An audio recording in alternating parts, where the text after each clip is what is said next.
হ্যাঁ হ্যাঁ মা, আমরা যাব, কিন্তু তুমি তোমার জামাইকে একটু বলে দাও। ওকে আবার আলাদা করে বলার কি আছে? না মা, ও তোমার জামাই না, না বললে খারাপ দেখা যায় না। এই নাও, মা কথা বলবে। আসসালামু আলাইকুম মা, ভালো আছেন আপনি? হ্যাঁ হ্যাঁ, তোমরা চলে এসো। রেখে দিল, ব্যস্ত আছে হয়তো। দাঁড়াও, ফোন দিচ্ছি আমি।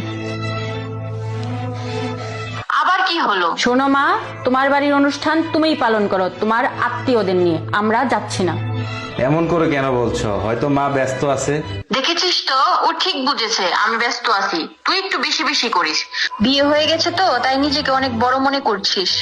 বিয়ের পর বড় হয়ে গেছি কিনা জানি না, কিন্তু আমার স্বামীর মান সম্মান আমি ঠিকই বুঝি।